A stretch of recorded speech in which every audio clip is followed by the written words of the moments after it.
Hello viewers, welcome to the next lecture on this book course on mathematical portfolio theory. You would recall that in the last lecture we started our discussion on the modern portfolio theory and we identified that the two main pillars of modern portfolio theory which characterize it are the expected return and risk, and then we discussed that in the context of the definition of the expected value and variance of a random variable that we had studied earlier. So, we will continue the discussion on this topic and we will now move on to a discussion where we consider a portfolio of several assets and then look at what is going to be the expected return and risk of that particular portfolio. So, just to begin with, a portfolio essentially is a collection of different kinds of assets such as stocks, bonds and other financial derivatives. And the key question that we want to answer in portfolio theory is that what should be the appropriate and optimal allocation of our money that we want to invest in different assets. And you recall that this process involves first figuring out which assets that we would like to invest in amongst the thousands of different alternative choices that we have, and then we look at different portfolios that can be created out of it, and finally we need to look at what is going to be the best choice amongst all those different portfolios that we would like to make our eventual investment in. So, we begin first with identifying the key inputs that are required in this particular process of portfolio optimization in the mean variance framework. So, accordingly we start today's lecture.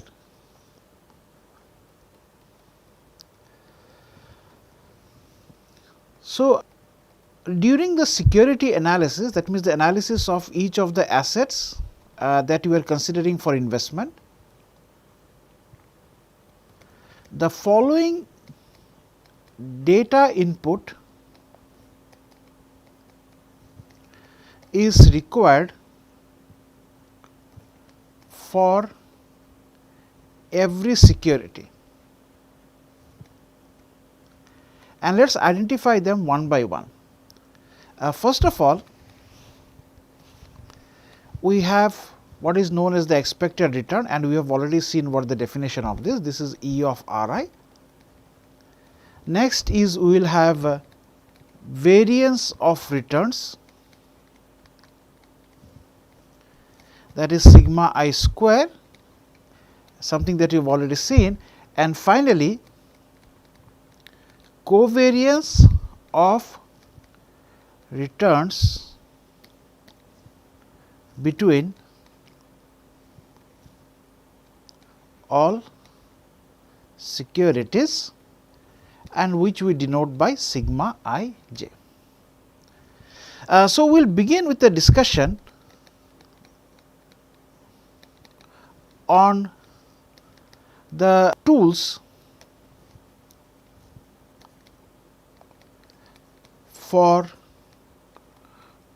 portfolio analysis. And the first topic that we will look at is what are known as portfolio weights. So, the portfolio analysis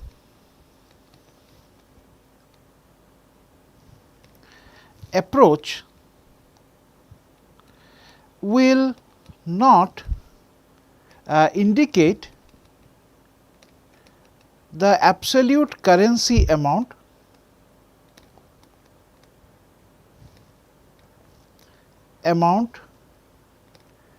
invested in each security,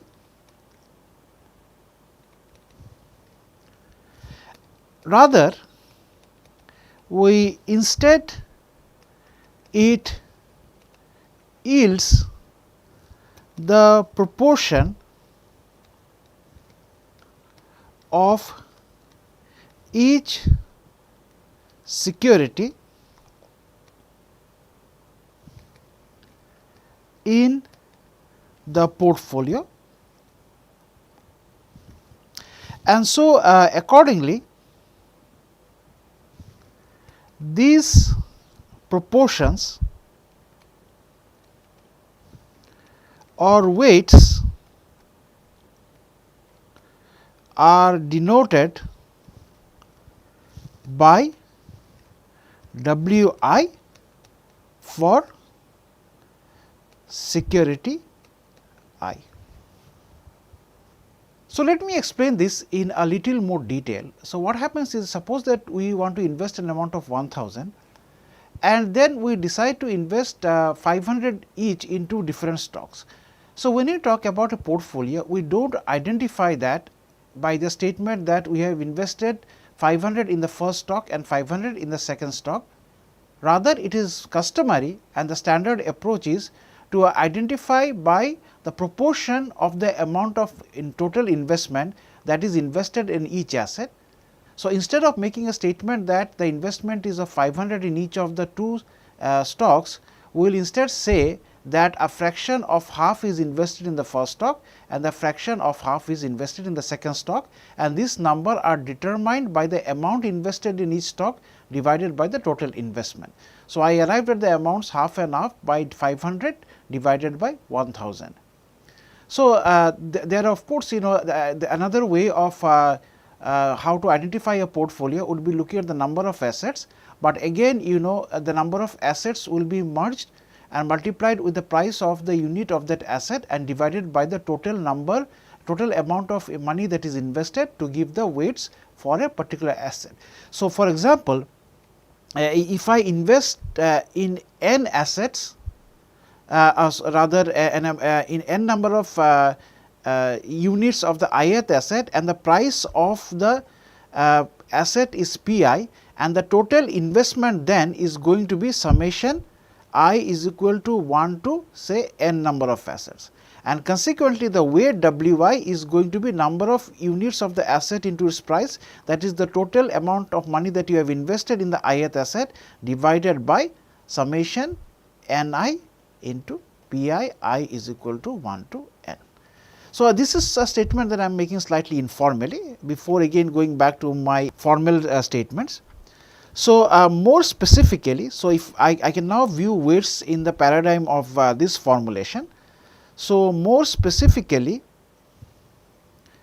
Wi is the fraction of the total value of the portfolio that is invested in security I.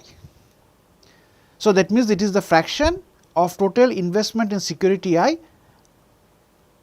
out of the total investment that is made in all the n number of securities. So, assuming that we have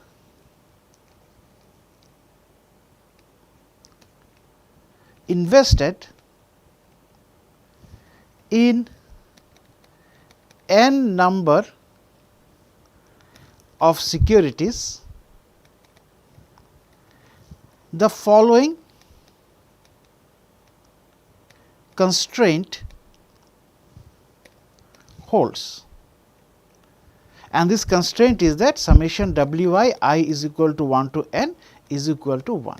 So, if you observe here, this is summation Wi I is equal to 1 to n is simply going to be summation Ni Pi I equal to 1 to n divided by summation Ni Pi I is equal to 1 to n, which is equal to 1. So, essentially this means that all the fractions they have to add up to 1. So, this means that the n fractions, that means W1 through Wn of the total portfolio invested in n different assets adds up to 1. Okay, so now that we have defined what is the weight of a portfolio, or rather the weight of a particular asset in a portfolio, the next thing we need to do is that we need to look at the two characteristic factors that are used to define a portfolio, namely the expected return and risk. So, accordingly, we first begin with what is the expected return of a portfolio comprising of S number of assets as just defined. So, we start off with expected return of a portfolio. So, let R subscript P denote the return on a portfolio, and I denote the portfolio by P comprising of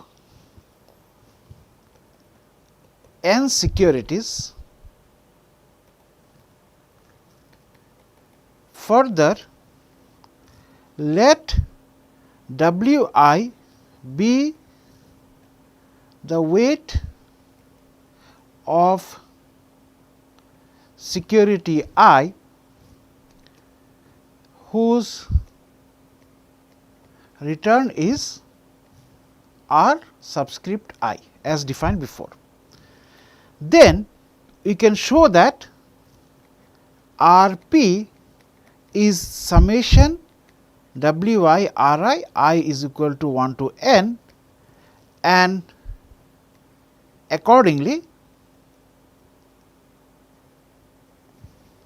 the expected return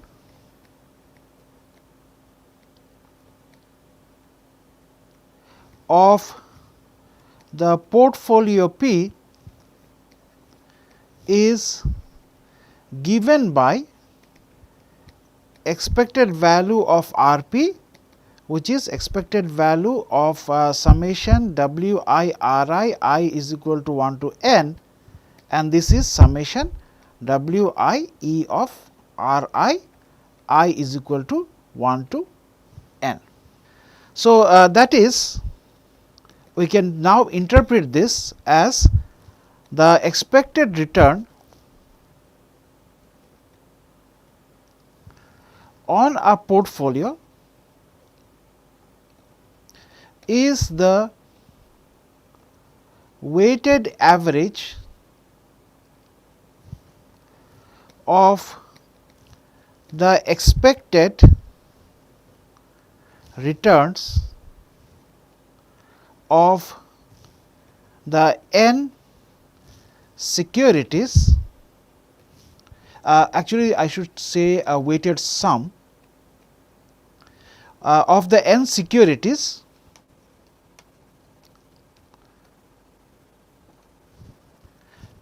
comprising the portfolio.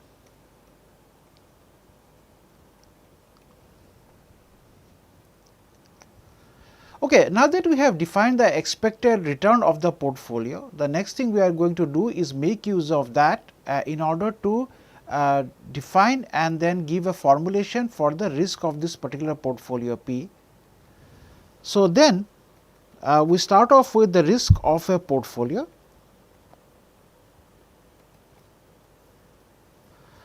So, let the variance, and I will use the variance as a measure of risk, or equivalently the square root of that which is the standard deviation as a measure of risk. So, let the variance of the portfolio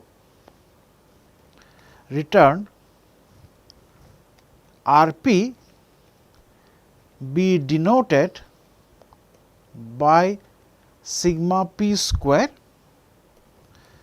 Now, we can obtain an analytical expression for sigma p square in terms of variances and covariances of all the securities comprising the portfolio.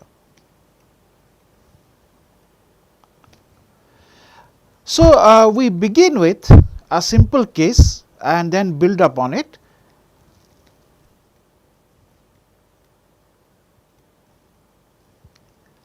Of a portfolio comprising of two assets, which can then be extended to a n asset portfolio. So, then so we will first look at the two asset case. Then what is sigma p square going to be? By definition, this is going to be the expected value of R p minus E of R p square.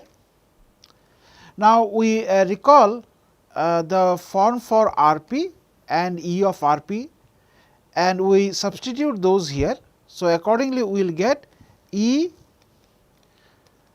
W R p will be replaced by W 1 R 1 plus W 2 R 2, and E of R b will be represented by W 1 E of R 1 plus W 2 E of R 2 square. Now, I combine the terms involving W 1 and W 2 separately. So, this is going to be, so I will take this term and this term. So, I will get W 1 into E of W 1 into R 1 minus E of R 1 plus W 2 into R 2 minus E of R 2 square.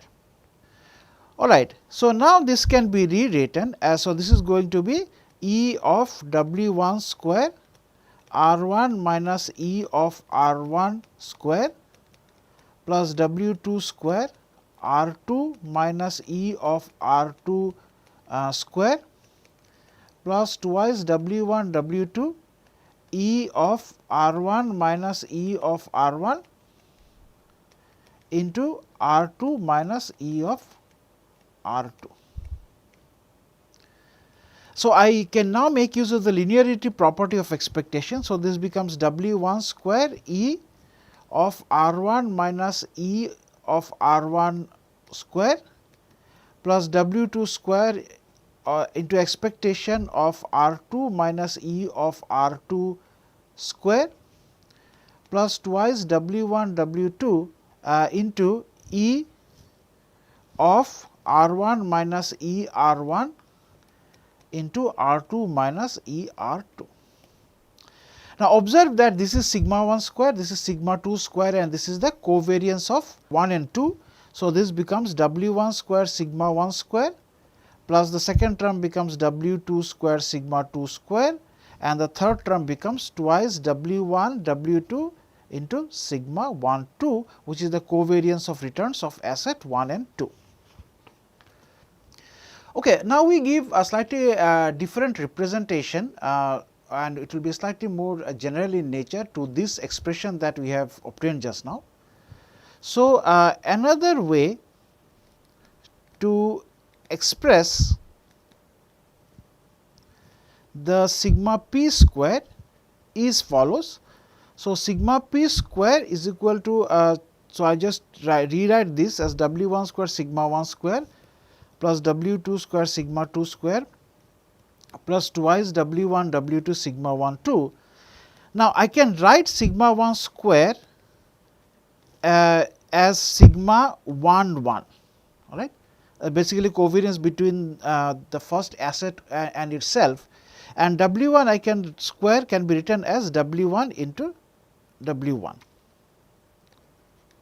Likewise, the second term can be written as W 2 into sigma 2 2 plus the third term can be written as W 1 W 2 sigma 1 2. So, I can decompose this into this factor and W 2 W 1 into sigma 2 1. Now, this step can be collated as double summation I is equal to 1 to 2, j is equal to 1 to 2, W I W j sigma I j, and another representation of this is going to be summation I is equal to 1 to 2 W 1 square sigma W I square sigma I square plus double summation I equal to 1 to 2 j equal to 1 to 2 I not equal to j, that means 2 1 and 2 2, and this will be W I W j sigma I j. So, this basically will collate to these two terms, and this will correspond to this and these terms. Alright. So, now that we are done with the case of two assets, so we now extend the results for to the 3 asset case.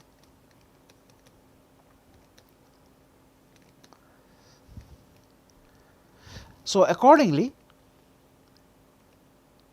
the expected return and variance are going to be given by, so E of R p is going to be W 1 E of R 1 plus W 2 E of R 2 plus W 3 E of R 3. And similarly, sigma p square is going to be E of R p minus E R p whole square, and this is going to be E of W 1 R 1 plus W 2 R 2 plus W 3 R 3 plus W 1 E R 1. So, this should be this minus, so just make this correction, W 2 E of R 2 plus W 3 E of R 3 square. And this again can be rewritten as W 1 square E of R 1 minus E R 1 square plus W 2 square E of R 2 minus E R 2 square plus W 3 square E of R 3 minus E of R 3 square plus twice W 1 W 2 E of R 1 minus R 2 E of R 1 into R 2 minus E of R 2 plus twice W 2 W 3. So, this is going to be E of R 2 minus E of R 2 into R 3 minus E of R 3 plus twice W 1 W 3. This is going to be E of R 1 minus E R 1 into R 3 minus E of R 3. So, this can be now rewritten as W 1 square sigma 1 square plus W 2 square sigma 2 square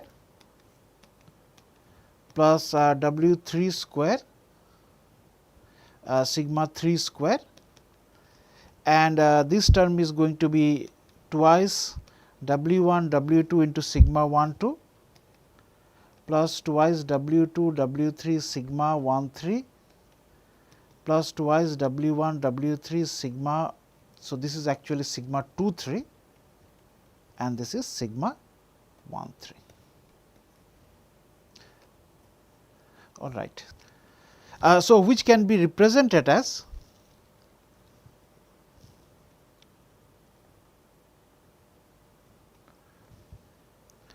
sigma p square is summation W I square sigma I square I is equal to 1 to 3 plus double summation I equal to 1 to 3 j is equal to 1 to 3 I not equal to j W I W j into sigma I j. So, in conclusion, so in general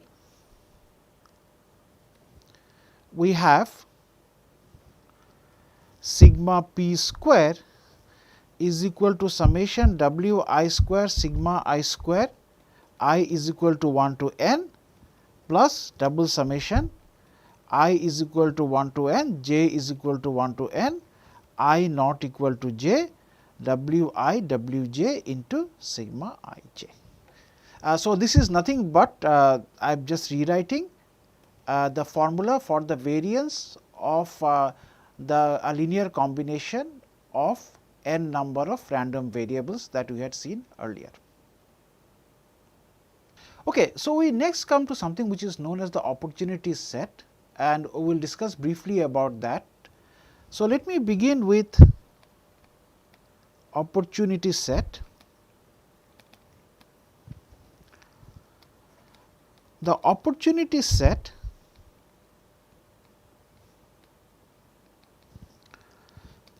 also referred to as the feasible set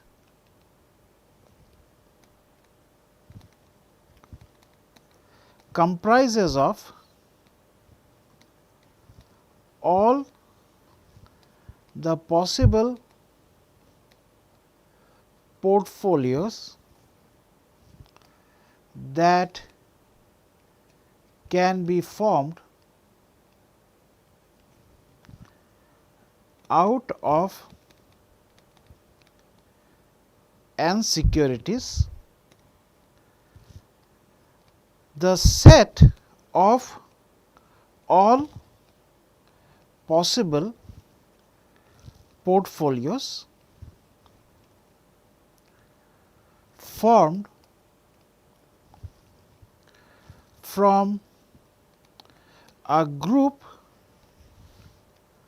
of n securities lies either or within the boundary, either on or within the boundary of the opportunity set. The opportunity set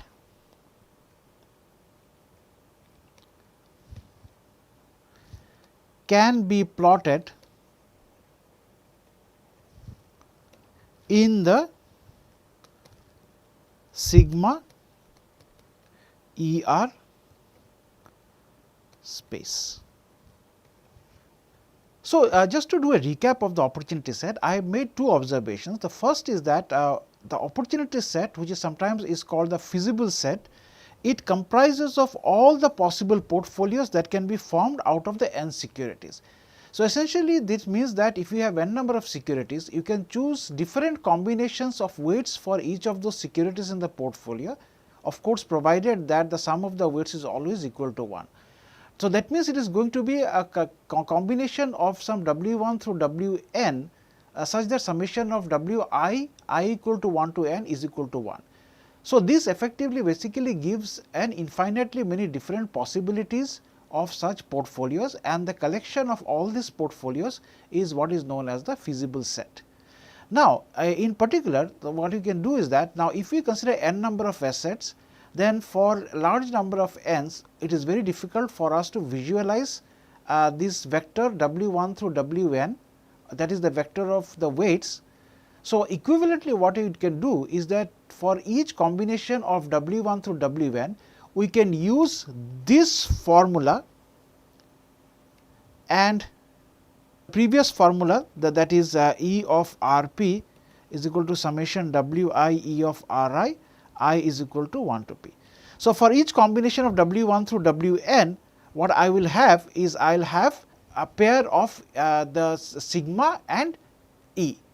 So, instead of so the feasible set, instead of being represented by this vector W 1 through W n, which obviously cannot be drawn on a n dimensional plane, we equivalently represent this by their corresponding sigma as given here and the corresponding ERP as given here. So, graphically this will look something like this. So, says if you have, for example, so you can actually see this in the context of a 2 asset portfolio. So, if you have the weights W 1 and W 2 satisfying the condition, say W 1 plus W 2 is equal to 1, then corresponding to each pair W 1 and W 2, we can use the formula to calculate E of R p and sigma of R p, and they will basically comprise of these particular points. So, for example, if I choose a W1, W2 from here, the corresponding sigma, which actually is sigma p, and the corresponding E of r, which is basically E of r p, this might be this point here. Likewise, if I choose this pair of W1, W2, the corresponding value of ER and sigma in the ER sigma diagram, this could be here. So, essentially the set of feasible portfolios actually is the combination of all these W1s and W2, but because it is going to be very difficult to visualize them on an n dimensional plane, so they are equivalently visualized by their corresponding values of sigma and ER. And a lot of times this is what is known as the ER sigma diagram, or sometimes it is called the mu sigma diagram. So, we will discuss more of this later on when we talk about efficient frontier. So, let us now come back to the case of two securities.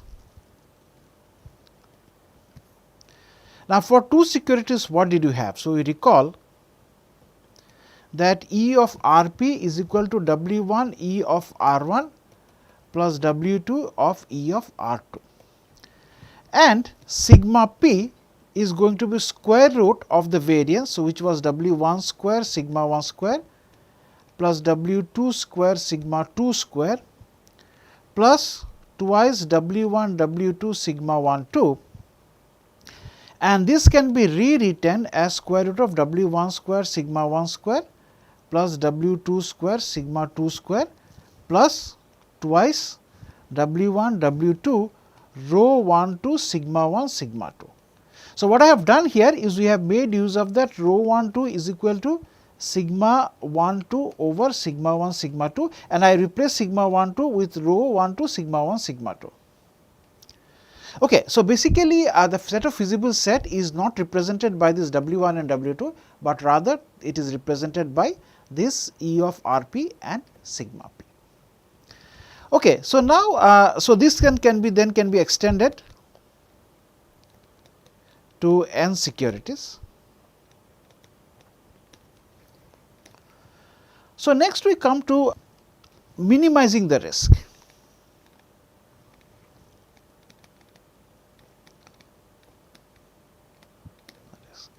And this will be again for two securities portfolio.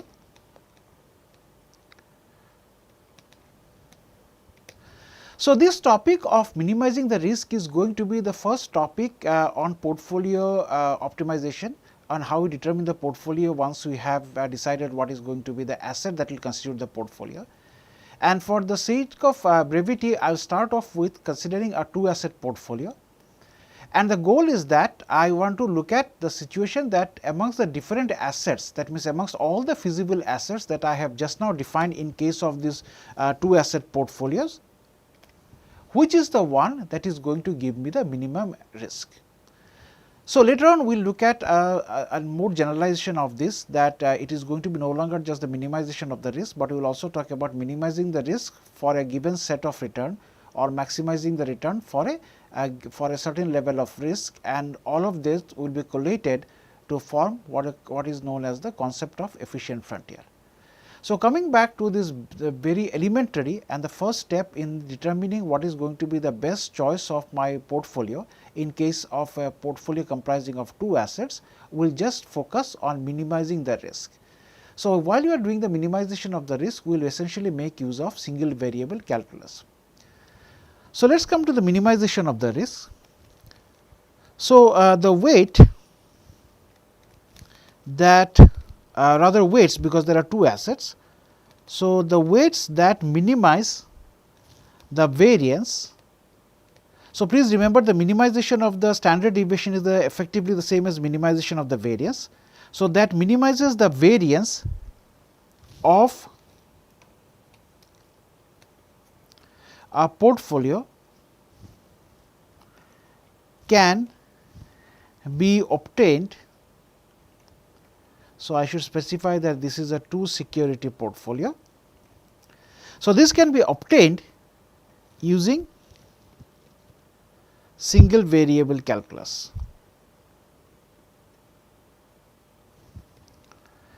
Accordingly, we take the first derivative of the variance of the portfolio with respect to weight W1 of asset 1. Now, please remember that the minimization of this variance will be to determine the values of W1 and W2, which is going to give me the minimum value of sigma p square. Now, we note that here I have to determine the two values W1 and W2. So, it is effectively minimization of a function in terms of two variables W1 and W2. But I am saying that I will basically make use of single variable calculus here. Now, for that purpose we need to recall that we had the condition that W1 plus W2 is equal to 1. So, this means that I can replace W2 with 1 minus W1 and put that in the expression for sigma p square. So, this will result in the expression for sigma p square no longer being a function of two variables W1 and W2, but rather it is going to be a function of one variable, namely W1. And once I have found out what is the optimal value of W1, obviously the corresponding W2 given by 1 minus W1 is going to be the minimum variance weight for the second asset. So, accordingly we do the following. So, we start off with that, then note that what is sigma p square? Sigma p square was W1 square sigma 1 square. Then I had W2 square sigma 2 square, so which I will replace by 1 minus W1 square. Then I had plus twice W1 and then I will multiply this, replace W2 with 1 minus W1 into sigma 1 2. So, now I take the partial derivative of this with respect to W1. So, this is going to be the derivative of W1. So, actually I can just take the ordinary derivative since it is a function of single variable now. So, dp sigma square into dW1. So, this is going to be ddW1 of W1 square sigma 1 square plus 1 minus W1 square sigma 2 square plus twice W1 into 1 minus W1 into sigma 1 2. So, this turns out to be equal to twice W1 sigma 1 square from this term. Then I will have a minus 2 into 1 minus W1 into sigma 2 square from this term, plus I will have 2 into 1 minus twice W1 into sigma 1 2. And in order to determine what is the maxima and the minima or the value of W1 at which this will be a minima. So, we will have solving for W1, we can get that this is equal to sigma 2 square minus sigma 1 2 by sigma 1 square plus sigma 2 square minus twice sigma 1 2, which implies that W2, which is 1 minus W1, this is going to be sigma 1 square minus sigma 1 2 divided by sigma 1 square plus sigma 2 square minus twice sigma 1 2. And you can do the second derivative test also, that here you can take the second derivative and you can show that the second derivative of this expression, this is going to be greater than 0 by making use of the properties of the first and second moments as well as the properties of covariance. Okay. So, essentially what you have obtained is that the portfolio, so if I have two assets and I am in a dilemma as to choose what is the proportion or the weights that I should assign to each of those assets, Then if I set my goal that I want the asset with the minimum risk as given by the variance or equivalently standard deviation, then it turns out that the weights for that minimum variance portfolio is going to be W1 and W2 as given by this expression here and this expression here respectively. And you notice that both this expression, what are the quantities it involves? It involves sigma 1 square, sigma 2 square and sigma 1 2, which are the variances of the two assets as well as the covariance of the returns of those two assets. And these are the numbers that we have already seen how you can determine from the historical data. So, you basically once you decide on two assets, then you can make the historical use of the historical data and you can just substitute those numbers here and decide what is going to be your optimized portfolio. So, this is a very simple way in which you can actually download the data that is available publicly and make a decision on how you are going to set up your portfolio based on this optimization. Okay. So, now let us move on to minimizing the risk in case of a 3 asset portfolio, and eventually we will look at an n asset portfolio. So, I look at minimizing the risk for 3 asset portfolio.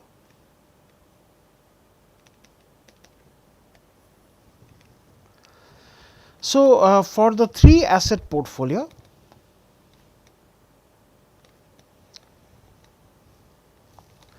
you recall that E of R p is going to be summation W I E of R I is equal to 1 to 3. Now, we need to figure out what is going to be the sigma p square.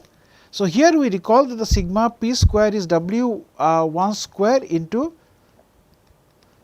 W 2 square into sigma 2 2 plus W 3 square into sigma 3 3 plus twice W 1 W 2 into sigma 1 2 plus twice W 1 W 3 into sigma 1 3 plus twice W 2 W 3 into sigma 2 3. Now, what I can do is that I can make a substitution by replacing W 3 is equal to 1 minus W 1 minus W 2. So, accordingly what this will become is this is going to be sigma 1 1 plus sigma 3 3 minus twice sigma 1 3 W 1 square plus twice sigma 3 3 plus twice sigma 1 2 minus twice sigma 1 3 minus twice sigma 2 3 W 1 W 2, these are the cross terms, plus sigma 2 2 plus sigma 3 3 minus twice sigma 2 3 into W 2 square plus minus twice sigma 3 3 plus twice sigma 1 3 into W 1, linear term in W 1, and minus twice sigma 3 3 plus twice sigma 2 3 W 2, that is the linear term in W 2, plus sigma 3 3. Now, what is my goal? My goal here is to basically figure out what is going to be my values of W 1, W 2 and W 3 that is going to result in getting the minimum variance sigma p square. And now, I have reduced this, instead of being it a function of 3 variables W 1, W 2 and W 3, by making the substitution that W 3 is equal to 1 minus W 1 minus W 2, I have reduced this sigma p square to be a function of 2 variables, namely W 1 and W 2. So, in order to determine what is going to be the optimized value of W 1 and W 2 and obviously consequently W 3, I take the partial derivative of the variance with respect to W 1 and W 2 and set it equal to 0. So, accordingly I get delta sigma p square delta W 1, this is going to be twice sigma 1 1 plus sigma 3 3 minus twice sigma 1 3 into W 1 plus twice sigma 3 3 plus twice sigma 1 2 minus twice sigma 1 3 minus twice sigma 2 3 into W 2 plus minus of twice sigma 3 3 plus twice sigma 1 3 W1 and set it equal to 0. So, this coefficient comes from here, and this one it comes from this term, and this one comes from this particular term, and I set it equal to 0. Likewise, I will set delta sigma p square delta W2.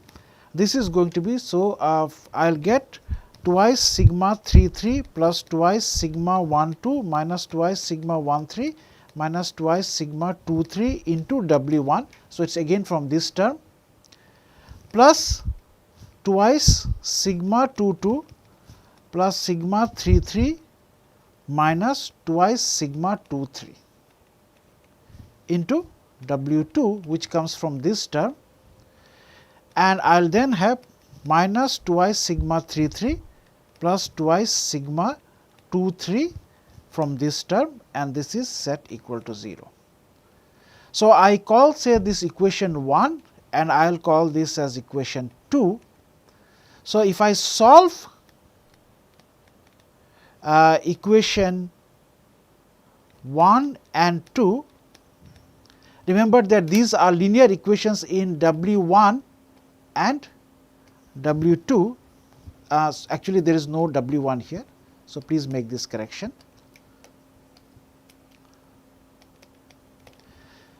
And here I have W1 and W2. So, I solve this equation for W1 and W2 and call them say W1 star and W2 star. Then W3 star is going to be 1 minus W1 star minus W2 star. So, this W1 star and W2 star and consequently W3 star are the weights in a 3 asset portfolio that minimizes the variance of the 3 asset portfolio. So, in general, if you want to extend this to an n dimensional or an n asset portfolio, then obviously you can guess that the calculations are going to be much more cumbersome, and for that point of time we need to look at some alternative methods to figure out how you are going to determine W1 star, W2 star all the way to Wn star in case of a n asset portfolio. All right. So, just to conclude whatever we have discussed today, in today's class we started looking at by talking about the 3 key data input that is required when you are doing a portfolio optimization. And then we talked about what is going to be the return. First of all, we talked about what is the weights, and this consequently gave us what is the definition of the return of a portfolio in terms of weights and the returns of the individual assets that constitute the portfolio. And then we took the expectation and the variance for both of them to calculate what is going to be the expected return and variance for a 2 asset portfolio, for a 3 asset portfolio, and in general for a n asset portfolio.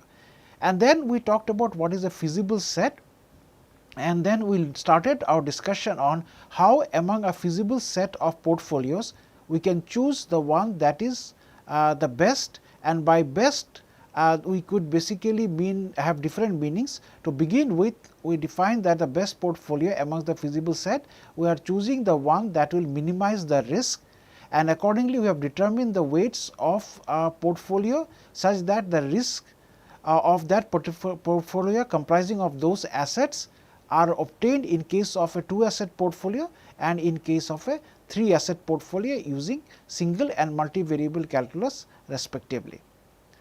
So, we will extend this in the next class and discuss this in a lot more detail. So, this concludes this lecture for today. Thank you for watching.